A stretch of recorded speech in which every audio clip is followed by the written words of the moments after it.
Bonjour et bienvenue pour ces nouvelles news de la paracha de la semaine. Parachat Emor pour Torah Box. 10 lycéens emportés par les flots en Israël. Fin de vie pour le petit Alfie Evans. L'OM, l'Olympique de Marseille est de retour. Au début de la paracha d'Emor, il y a marqué Emor et la Kohanim. C'est l'un des versets les plus commentés. Il y a marqué dans Rashi Emor ve'amarta.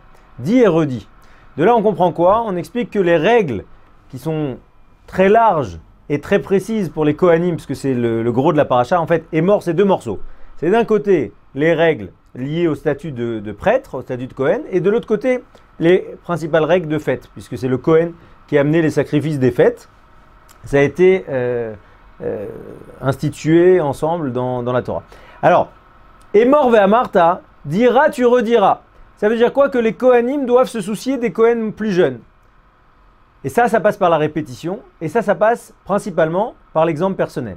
Avec l'idée que les plus grands doivent prendre la responsabilité des plus petits. Et c'est là tout le drame qu'a vécu la société israélienne en fin de semaine dernière, avec une crue qui a emporté littéralement un autobus de préarmés. Ça veut dire en fait tout un groupe il y a 25 élèves de terminale qui sont allés faire un premier voyage entre guillemets de la nouvelle école militaire dans laquelle ils allaient rentrer. Les écoles en fait, au lieu de passer par l'armée, on passe par des écoles qui permettent d'aller plus vite vers des grades d'officiers, etc., comme il y en a beaucoup en Israël. Et voilà, et c'est ça quelque chose d'absolument dramatique, puisque 10 jeunes de 18 ans qui ont été littéralement emportés par les flots. En fait, il y a une randonnée à l'intérieur d'un cours d'eau asséché, et il y a des pluies torrentielles qui ont eu lieu en Israël et qui ont littéralement emporté tout le groupe, d'accord, avec le bilan catastrophique que l'on sait, 10 morts.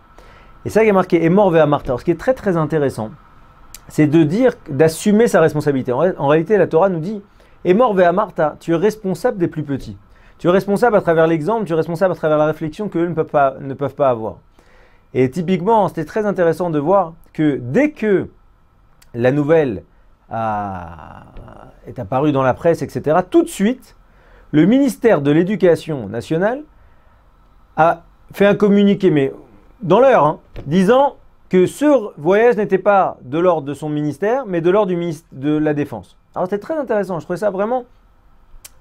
cette idée, attention, il va y avoir un scandale, surtout que ça ne nous éclabousse pas. Ça veut dire que c'est la défense, d'accord? C'est préarmé, etc. C'est la défense qui se charge de ça.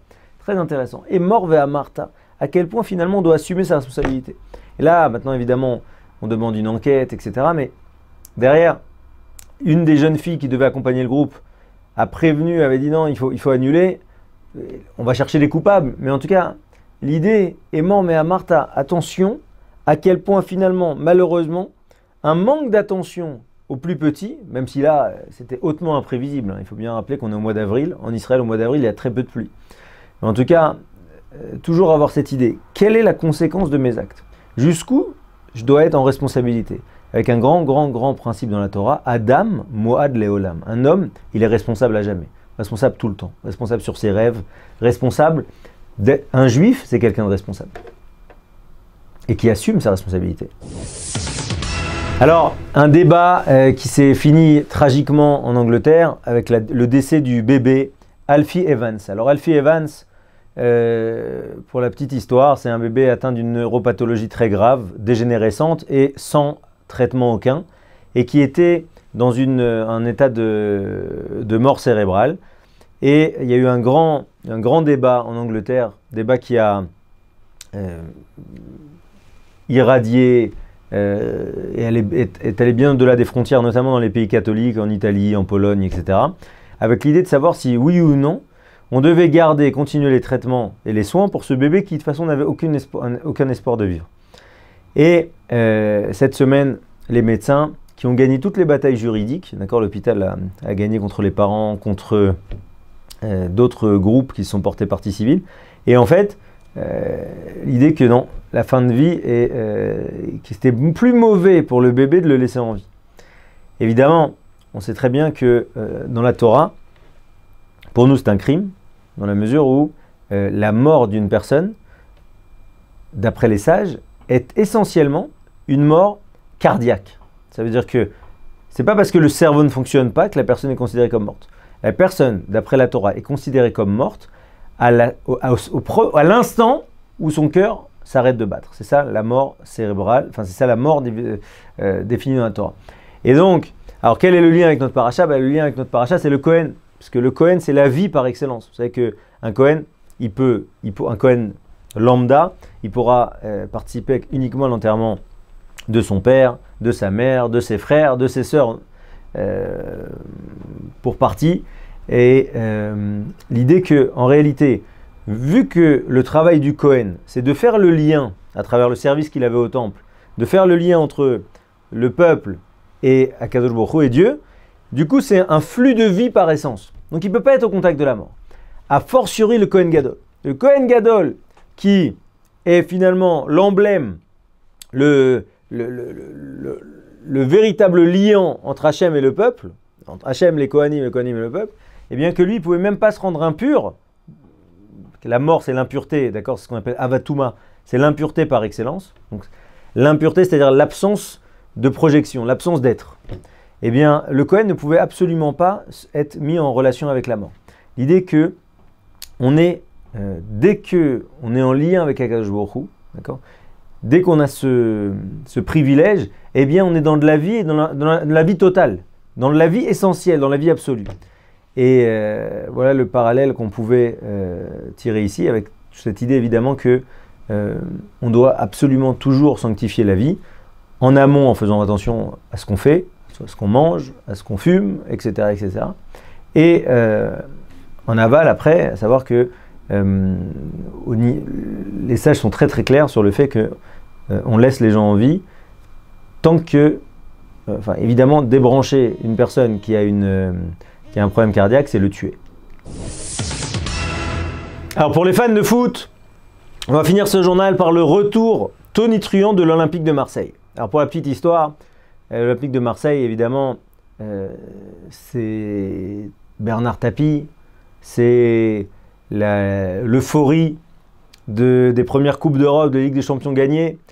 Et ensuite, c'est toute la période Dreyfus, avec peu d'investissement dans le club, beaucoup d'histoires, beaucoup de bruit pour rien. Et maintenant, Franck Lacour qui a racheté l'OM, et derrière, avec son Champions Project, d'accord, qui veut en refaire un club important. C'est très très intéressant de voir comment, avec peu d'argent, parce qu'en réalité on parle de peu d'argent investi, l'OM, grâce à son entraîneur et surtout grâce à ses supporters, a réussi à jouer un rôle dans le championnat, ce qui n'était plus arrivé depuis quelques années, à une exception près. 2, à se hisser en demi-finale de la Ligue Europa, donc de la compétition européenne juste en dessous de la Ligue des Champions.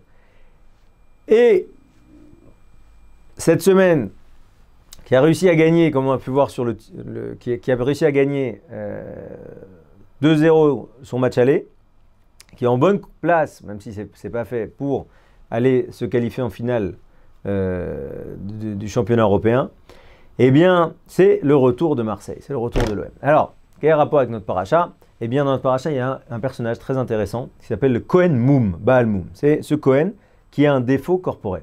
En fait, la Torah explique que si un Kohen a un défaut corporel qui ne passe pas, évidemment, quand il se casse le bras, il ne peut pas réaliser le service le temps de la cassure. Mais une fois qu'il va mieux, eh bien, il peut redevenir Kohen effectif, on va dire. Sinon, il peut consommer de la trouma, il peut participer, il peut consommer des différents sacrifices, mais il ne pourra jamais servir. Il reste toujours celui qui va dire « Ah, allez voir mon ami, moi malheureusement je ne peux pas, il lui manque un bout d'oreille, il lui manque une petite chose. » En tout cas, la Torah a défini fondamentalement que l'extérieur impactait fortement l'intérieur. C'est-à-dire que malheureusement, on va dire qu'il est naturel pour un homme de se bloquer au niveau du physique. C'est-à-dire que ça va être très difficile pour moi de me dire que cette personne-là a une seule oreille, me représente auprès d'Hachem et défend mes intérêts et fait passer mes sacrifices. Alors c'est très paradoxal, peut-être que c'est le plus grand sadique de la génération, peut-être que c'est quelqu'un d'extraordinaire, mais malgré tout, le fait qu'il ait le nez écrasé ou qu'il lui manque un œil ou peu importe lequel des défauts relatés dans la Torah, eh bien, malheureusement, j'aurais beaucoup de mal. En fait, son image associée à son action ne passe pas chez moi. Et en réalité, c'est la force. La force, c'est que dans le sens inverse, je peux, grâce à l'extériorité, provoquer aussi l'intériorité. Ça veut dire que si je ne suis pas encore tzaddik, ou si j'ai pas encore j'ai encore des problèmes pour faire des dons ou pour aider les gens, eh bien en me forçant et en décrétant à tout le monde que ça y est, je suis dans plusieurs associations, etc., eh bien l'extériorité va avoir un impact sur l'intériorité. Si maintenant je dis voilà, j'ai pris sur moi la tsniout et que je commence, je sais très bien que ça ne va pas durer, j'ai peur, etc., mais malgré tout que je fais cet effort vestimentaire, où je commence à mettre une kippa, etc., l'extérieur va impacter sur l'intérieur. Et ça, on l'apprend du Balmoum, mais on l'apprend de l'OM, tiré par ses supporters, avec une équipe franchement moyenne. C'est-à-dire sur le papier, casse pas du tout des briques. Eh bien, ils y arrivent parce qu'ils sont tirés par leur public, parce qu'ils y croient et parce qu'ils arrivent à se transcender, puisque en fait, finalement, l'extérieur, l'idée qu'il leur a insufflé, le projet des champions, etc., eh bien, derrière, avec un entraîneur qui bosse, qui est derrière, serein, qui les encourage, etc., porté par une équipe, porté par une ville, eh bien, et porté par le président, eh bien, l'OM est en train de renaître de ses cendres. En tout cas, c'est très, très intéressant pour nous, en tant que juifs, d'imaginer comment, finalement, des changements extérieurs peuvent toucher notre intériorité. Donc, à quel point il ne faut pas avoir peur de se dire que c'est une hypocrisie, mais parce que cette hypocrisie, à un moment, d'accord, va faire corps avec moi, et ça n'en sera plus une. Voilà, on souhaite à tout le monde des très bonnes news pour cette semaine, et à très bientôt.